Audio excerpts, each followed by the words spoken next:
सो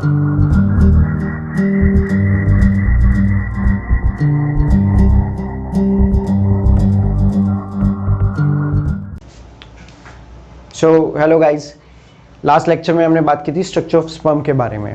तो इस लेक्चर में हम लोग basically mail accessory sex glands के बारे में देखेंगे, उनका थोड़ा सा फंक्शंस के बारे में जानेंगे और वो क्या होते हैं इस बारे में देखेंगे। सो लेट अस सी, यहाँ पे अगर हम देखें तो मेल में 3 बेसिकली सेक्स एक्सेसरी ग्लैंड्स होते हैं।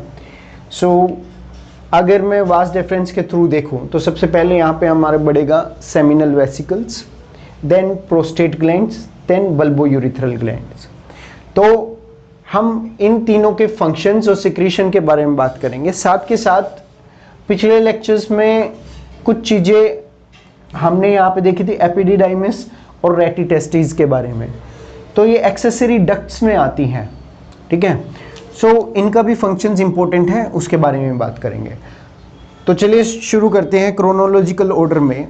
सबसे पहले सेमिनिफेरस ट्यूब्यूल से देन रेटिटेस्टिस से शुरू करते हुए फंक्शंस हम बताते चलते हैं आगे आगे।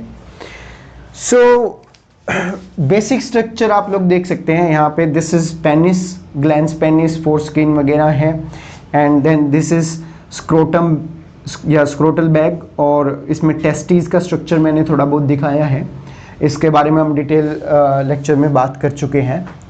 सो this is vas deferens. So सबसे पहले हम बात करते हैं यहाँ पे सेमिनिफेरस ट्यूब्यूल्स के बारे में।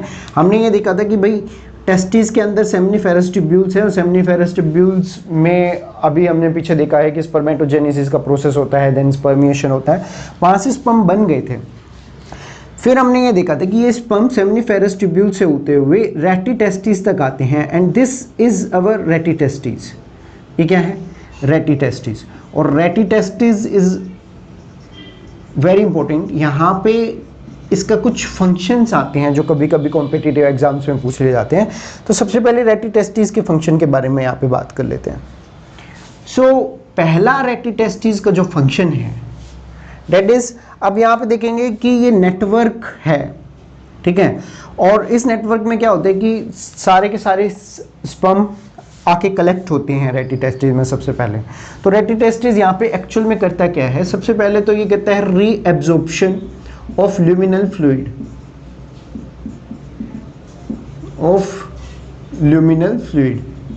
अब व्हाट इज ल्यूमिनल फ्लूइड?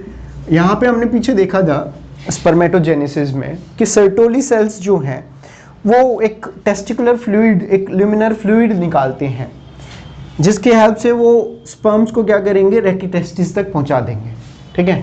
तो यहाँ पे रेटिटेस्टिस क्या करती है? उस ल्यूमिनल फ्लूइड को रीएब्सॉर्ब कर लेती है। तो ये इसका पहला इंपॉर्टेंट फंक्शन है। दूसरा इंपॉर्टेंट फंक्शन क्या है कि जितने भी सेमिनिफेरस ट्यूब्यूल से स्पर्म्स वगैरह आ रहे हैं उनको सारों को इकट्ठा मिक्स करती है और कंसेंट्रेट करती है। अब आप देखिएगा जब रीएब्जॉर्प्शन हो जाएगा ल्यूमिनल फ्लूइड का, ठीक है, यहाँ से ल्यूमिनल फ्लूइड को जब वो रीएब्जॉर्ब कर लेंगे तो कंसेंट्रेशन जो है स्पर्म्स की वो अपने आप रेटिटेस्टिस में बढ़ने लग जाएगी। तो ये क्या करता है? Second function, mixing of sperms and then increase the concentration of sperm. तो बेसिकली ये 3 चीजें ये क्या करेगा? रेटिटेस्टिस करेगा। देन रेटिटेस्टिस से हमें पता है आगे वासा एफरेंशिया है जो कि इन स्पर्म्स को कहाँ भेज देगी? एपिडिडाइमिस में। सो सेकंड जिसके फंक्शंस के बारे में हमें बात करनी है वो बात करनी है epididymis. So this structure here is epididymis. So we can see epididymis. अब एपिडिडाइमिस के फंक्शन देख सकते हैं हम। सबसे इंपॉर्टेंट एपिडिडाइमिस का फंक्शन, ये मैंने स्पर्मेटोजेनेसिस के बारे में बताते हुए भी बताया था पिछले लेक्चर में कि एपिडिडाइमिस, पहली बात तो जो स्पर्मिएशन हुआ, जो स्पर्मेटोजेनेसिस हुआ था सेमिनिफेरस ट्यूब्यूल्स में, वहाँ पे स्पर्म बने तो हैं लेकिन अभी वो मैच्योर नहीं हुए हैं पूरी तरह से, ठीक है। तो यहाँ पे एपिडिडाइमिस में आके मैच्योरेशन होता है। सो एपिडिडाइमिस इज वेरी इंपॉर्टेंट और इसका फंक्शन भी बहुत ज़्यादा इंपॉर्टेंट है, that is maturation of sperm. So maturation सबसे पहले तो ये क्या करता है, ये स्पर्म्स को फर्टाइल बनाता है। अभी भी आप देखिएगा स्पर्म बनने के बाद भी ये फर्टाइल नहीं होते। एपिडिडाइमिस का काम है यहाँ पे स्पर्म्स को फर्टाइल बनाना। देन मोटिलिटी, हमने पीछे लेक्चर में ये बात की थी कि भाई स्पर्म्स बना तो दिए हैं, टेल्स भी लगा दी, टेल भी हमने उसको लगा दी थी और सर्टोली सेल्स ने, लेकिन वहाँ पे टेल लगने के बाद भी वो अभी मोटाइल नहीं थे। ठीक है, तो मोटाइल कहाँ पे होते हैं, एपिडिडाइमिस में आके। ठीक है, तो मैच्योरेशन कराई, फर्टाइल मैच्योरेशन में इन्होंने क्या किया, फर्टाइल बनाया है और मोटिलिटी प्रोवाइड की है। ठीक है, अब इनको स्पर्म्स को मोटाइल बनाया है। सेकंड जो इंपॉर्टेंट फंक्शन है वो ये है, अब मोटाइल बना तो दिया स्पर्म्स को, ठीक है, लेकिन स्पर्म जैसे ही मोटाइल होंगे वो भागना शुरू कर देंगे, और अभी अगर वो भागने लग जाएंगे तो उनका सारी एनर्जी खर्च हो जाएगी, तो उनको रोकना जरूरी है, इंपॉर्टेंट। ठीक है, तो रोकने के लिए यहाँ पे ये इंट्राल्यूमिनल एनवायरनमेंट क्रिएट करते हैं। सो इंट्राल्यूमिनल एनवायरनमेंट भी कौन क्रिएट करता है, एपिडिडाइमिस। तो ये इसका सेकंड फंक्शन हो गया, इंट्राल्यूमिनल एनवायरनमेंट। अभी इस एनवायरनमेंट से क्या होता है, they suppress the motility of the sperms, suppress the motility of the sperms. अब आप ये देखिएगा, अब आप ये देखिएगा कि भाई स्पर्म्स जो है मोटाइल तो हैं, लेकिन उनको रोकने का काम भी कौन कर रहा है, एपिडिडाइमिस। ठीक है, तो उनको मोटिलिटी वहीं दिखानी है जहां पे उनको दिखानी चाहिए, that is vagina and uterus. ठीक है, सो ये यहां पे कंफर्म कर रहे हैं एपिडिडाइमिस। थर्ड जो इंपॉर्टेंट फंक्शन है वो इसका है स्टोरेज, स्टोरेज ऑफ स्पर्म। तो एपिडिडाइमिस में ही स्पर्म स्टोर भी होते हैं until and unless ejaculation happens। ठीक है, सो एपिडिडाइमिस में स्पर्म स्टोरेज हो रहे हैं, और ये कहाँ होते हैं एक्चुअल में, ये होते हैं कोडा एपिडिडाइमिस। तो this is also important, FMGE के एग्जाम में मैंने एक पेपर देखा था, FMG के एग्जाम में ये पूछा गया था। So this can be an important question. ठीक है, सो कोडा एपिडिडाइमिस क्या है, एक्चुअल में जो एपिडिडाइमिस है वो तीन हिस्सों में बटा होता है। First is its head, then its body, then you can see this area, little area here, this is tail, and this tail, this is head, body and tail, and this tail is known as coda epididymis। ठीक है, तो यहीं पे sperm का storage होता है। सो हमने दो इंपॉर्टेंट फंक्शंस के बारे में देखा यहाँ पे, ये क्या है, ये दीज आर एक्सेसरी डक्ट्स। ठीक है, एक्सेसरी डक्ट्स के दो इंपॉर्टेंट फंक्शन देख लिए हमने, रेटिटेस्टिस के देख लिए और एपिडिडाइमिस के देख लिए। नाउ थर्ड एक्सेसरी डक्ट यहाँ पे जो आ रही है, सॉरी एक्चुअल में फोर्थ है, पहले rete testis, then vas efferentia, then epididymis and then vas deferens. Vas deferens is also known as ductus deferens, ये हमने पिछले लेक्चर्स में बात की है। सो यहाँ पे जो वास डेफरेंस है, this is made up of smooth muscles, let me take different colour. अब यहाँ से क्या होगा, स्पर्म यहाँ से वास डिफरेंस क्या करेगी, स्पर्म को एम्प्यूला रीजन तक ला देगी। ठीक है, this region, this is ampulla region. So vas deferens से होते हुए स्पर्म कहां तक आ जाएंगे, इस रीजन तक। और ये स्पर्म ये वास डिफरेंस करती कैसे है, ये करती है बाय पेरिस्टेल्टिक मोशन, पेरिस्टेल्टिक मोशन, इसको पेरिस्टेल्सिस भी बोलते हैं। पेरिस्टेल्टिक मोशन से एक्चुअल में वास डिफरेंस जो है स्मूथ मसल्स की बनी होती है, और मसल्स क्या करती हैं, मसल्स कॉन्ट्रैक्शन करती हैं, और उसी कॉन्ट्रैक्शन की वजह से यहाँ पे स्पर्म आ जाते हैं, कौन से रीजन तक, एम्प्यूला रीजन तक। सो दिस यहाँ पे जो वास डिफरेंस आ रही है, यहाँ पे आप देखोगे, यहाँ पे आके थोड़ा सा क्या हो रहा है, इसकी डायमीटर बढ़ जा रही है, स्वोलन हो गई यहाँ पे आके थोड़ा सा, and this region is known as basically ampulla. I think मुझे यहाँ पे भी लिख देना चाहिए, मैं लिख देता हूँ ampulla. Okay, ampulla region. And ampulla के साथ में ही आप देखेंगे यहाँ पे this is rectum, in actual में दिस इज रेक्टम, और आप ये देखेंगे रेक्टम से थोड़ा सा ऊपर यहाँ पे साइड में there is this first accessory gland. ये क्या है? This is male sex accessory gland, पहला मेल सेक्स एक्सेसरी ग्लैंड है। इससे पहले ये क्या थी? एक्सेसरी डक्ट्स थी। So this is what, this is seminal vesicle, seminal vesicle. तो यहाँ पे दो पेयर होते हैं सेमिनल वेसिकल्स का। अब एक बात आप यहाँ पे देखिएगा कि दो टेस्टिस, पेयर ऑफ टेस्टिस होते हैं, ठीक है। दो टेस्टिस से दो वास डिफरेंस आ रही है, और दो वास डिफरेंस की दो एम्प्यूला रीजन है, ठीक है। सो यहाँ पे एक दिखाई दे रहा है, एक उस साइड होगा। सो यू कैन सी कि दो एम्प्यूला रीजन और साथ में ही दो सेमिनल वेसिकल्स होंगे, तो pair of seminal vesicles present होता है मेल बॉडी में। अब आप देखेंगे दिस इज सेमिनल वेसिकल, और सेमिनल वेसिकल्स के फंक्शन के बारे में और इसके सिक्रीशन के बारे में बात करेंगे। So this is first accessory gland. So let us see कि क्या है इसके functions. So this is seminal vesicle. So now let us see कि सेमिनल वेसिकल्स की सिक्रीशन क्या है और बेसिकली क्या फंक्शन करते हैं ये।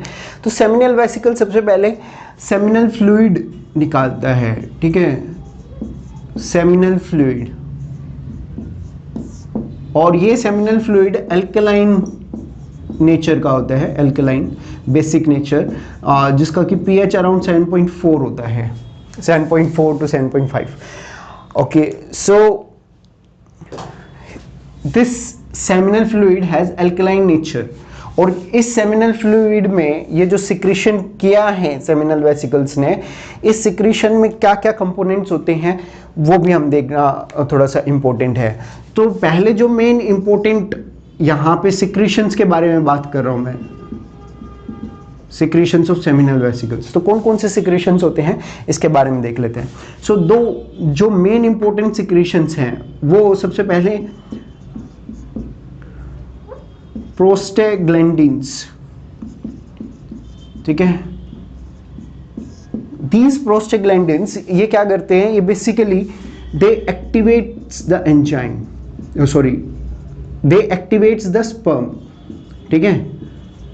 तो प्रोस्टेग्लैंडिन्स क्या करते हैं? स्पर्म्स को एक्टिवेट करते हैं। इसके अलावा प्रोस्टेग्लैंडिन्स इन फीमेल बॉडी वो क्या करते हैं? यूट्राइन कॉन्ट्रैक्शन करते हैं।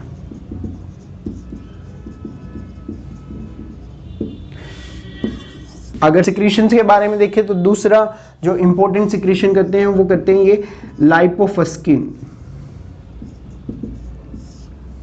लाइपोफस्किन is the second important secretion, और ये क्या है? ये लाइपोफस्किन ग्रेन्यूल्स हैं, बेसिकली ग्रेन्यूल्स, और ये जो ग्रेन्यूल्स हैं ये येलोइश कलर प्रोवाइड करते हैं इस सिक्रीशन को। और ये बने किसके होते हैं? ये डेड एपिथेलियल सेल्स के बने होते हैं, डेड एपिथेलियल सेल से बनते हैं बेसिकली लाइपोफस्किन।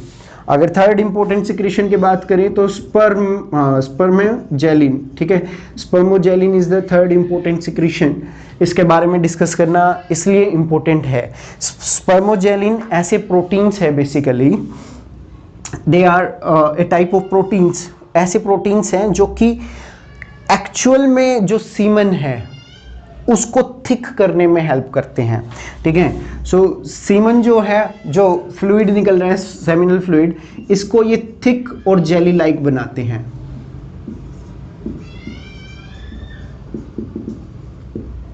स्पर्मोजेलिन सिक्रीशन जो है, बेसिकली दीज आर प्रोटीन्स। इसके अलावा जो इंपॉर्टेंट सिक्रीशन है वो आप देखोगे तो फोस्फोकोराइलिन,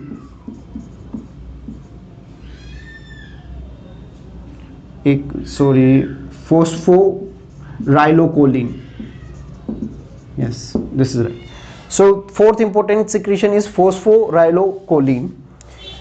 अगर और सिक्रीशन देखें तो इसके अलावा जो इंपॉर्टेंट सिक्रीशंस होते हैं वो बेसिकली कुछ और प्रोटीन्स, एंजाइम्स, सम प्रोटीन्स, सम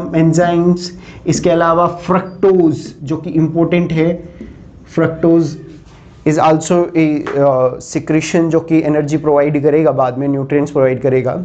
सो फ्रक्टोज, इसके अलावा vitamin C is also present. Vitamin C के अलावा अगर हम देखें सो यस, फ्लेविन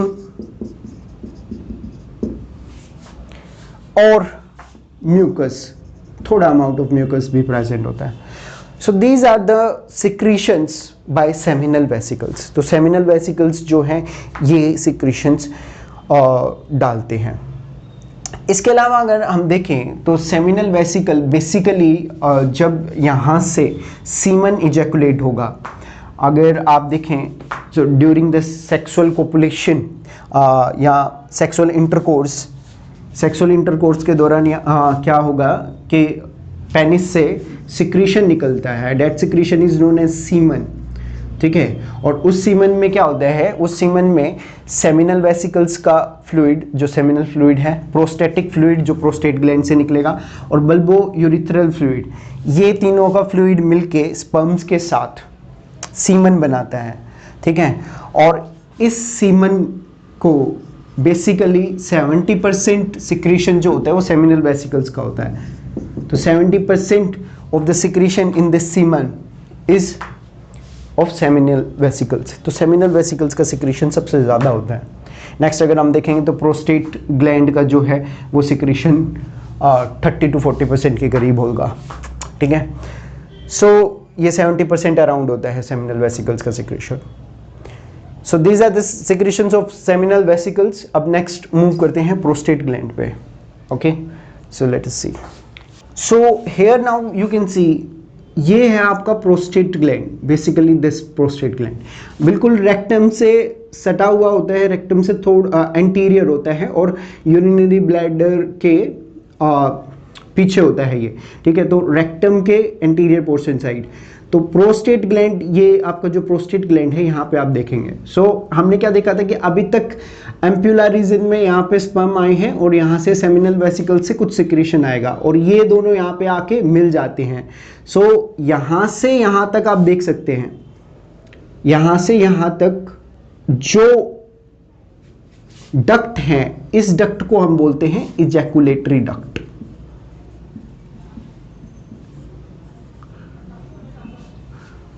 ठीक है। इजैकुलेटरी डक्ट यहां से लेके यहां तक, this duct is known as ejaculatory duct, okay.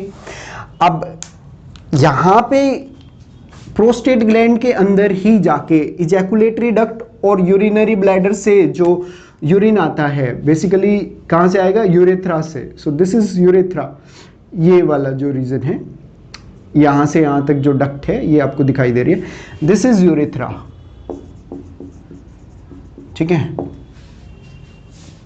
अब ये यूरेथ्रा और इजैकुलेटरी डक्ट आगे जाके प्रोस्टेट ग्लैंड में अंदर मिल जाते हैं और प्रोस्टेट ग्लैंड से आगे फिर ये जब निकलती है तो this is called as urinogenital duct, but हम सिंप्लिसिटी के लिए इसे भी क्या बोल देते हैं, यूरेथ्रा,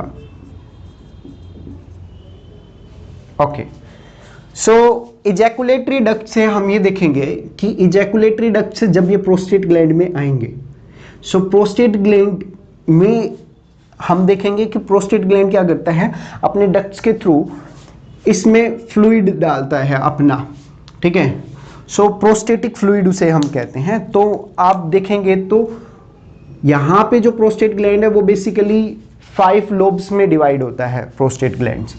सो मैं यहाँ पे 5 लोब नहीं दिखा सकता, लेकिन इंपॉर्टेंट लोब दिखा सकता हूँ। This is first, this is second lobe and this is third lobe. तो जो थर्ड लोब मैंने दिखाया है बेसिकली वही ग्लैंड का काम करता है and that is known as prostate gland, ठीक है। थर्ड जो है वो प्रोस्टेट ग्लैंड है। अब प्रोस्टेट ग्लैंड क्या निकालेगा, प्रोस्टेट ग्लैंड सिक्रीशन निकालता है प्रोस्टेटिक फ्लूइड का, सो प्रोस्टेटिक फ्लूइड, ठीक है। और ये जो प्रोस्टेटिक फ्लूइड है, ये प्रोस्टेटिक फ्लूइड, इसके अंदर क्या क्या सिक्रीशन होते हैं बेसिकली उसके बारे में बात कर लेते हैं। तो इंपॉर्टेंट जो सिक्रीशन है वो है PSA, prostate specific antigen. This is very important. Prostate specific antigen, actual में प्रोस्टेट ग्लैंड रिलीज करता है इस सिक्रेशन को। इसके अलावा अगर मैं देखूं जो इंपॉर्टेंट सिक्रेशन ये करता है वो करता है प्रोस्टैटिक एसिड फोस्फेटेज, ये इसका सेकंड इंपॉर्टेंट सिक्रेशन है। इसके अलावा कुछ बाइकार्बोनेट्स,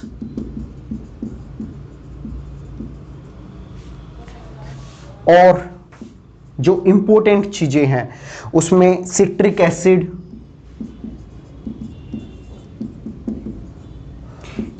एंड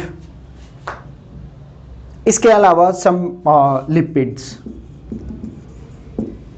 ये सारा प्रोस्टेटिक फ्लूइड बेसिकली सिक्रेट करते हैं। लेकिन यहां पे एक इंपॉर्टेंट क्वेश्चन बनता है, वो ये कि प्रोस्टेटिक फ्लूइड में अगर आप देखें तो जिंक भी बहुत ज्यादा अमाउंट में प्रेजेंट होता है। तो यहाँ पे प्रोस्टेटिक फ्लूइड में जिंक भी काफी ज्यादा अमाउंट में प्रेजेंट होता है। जितना आपके ब्लड में जिंक प्रेजेंट होता है उससे 500 to 1000 टाइम्स ज्यादा जिंक प्रेजेंट होता है प्रोस्टेटिक फ्लूइड में। अब ये भी एक बहुत इंपॉर्टेंट क्वेश्चन है, एंड सेम ये नीट के एग्जाम में और FMGE के एग्जाम में दोनों में पूछा गया है, BPT के एग्जाम में भी ये पूछा गया था। सो जिंक जो है वो प्रोस्टेटिक फ्लूइड में पाया जाता है, ठीक है, इस पॉइंट को याद रखना, दिस इज वेरी इंपॉर्टेंट। तो जिंक रिच होता है ये प्रोस्टेटिक फ्लूइड। अच्छा, अगर हम फंक्शंस के बारे में यहाँ पे देखें तो प्रोस्टेट ग्लैंड का सिर्फ ये सिक्रीशन करना ही फंक्शन नहीं है, इसके अलावा एक दो इंपॉर्टेंट फंक्शन और हैं। अगर आप देखें प्रोस्टेट ग्लैंड यहाँ पे, तो प्रोस्टेट ग्लैंड क्या कर रहा है, प्रोस्टेट ग्लैंड यूरिनरी ब्लैडर और आप देखें यूरिनरी ब्लैडर से जो यूरेथ्रा आ रहा है और जो इजैकुलेटरी डक्ट है, इन दोनों को एक साथ आगे मिक्स कर दे रहा है। अब दिक्कत क्या है, मान लो at the time of sexual intercourse, तो सेक्सुअल इंटरकोर्स में जरूरी क्या है कि स्पर्म और जो आपका सीमन है वो इजैकुलेट हो, ठीक है, दिस इज वेरी इंपॉर्टेंट कि सीमन इजैकुलेट हो।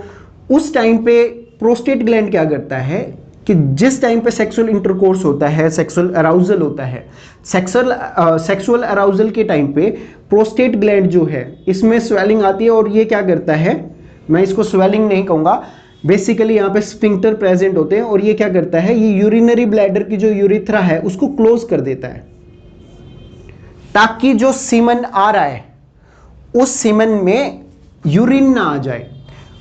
आप एक बात देखिएगा कि जो सीमन होता है उसका एल्कलाइन नेचर होता है, जबकि यूरिन जो होता है उसका एसिडिक नेचर होता है, ठीक है। अगर यूरिन सीमन के साथ मिक्स हो गया तो वैसे ही सारे स्पर्म मर जाएंगे, ठीक है। तो इस वजह से क्या है कि यूरिनरी ब्लैडर से यूरिन ना आए, तो इसको क्लोज करने का काम किसका है, प्रोस्टेट ग्लैंड। तो प्रोस्टेट ग्लैंड इस चीज को काफी अच्छे से हैंडल करता है यहाँ पे, ठीक है।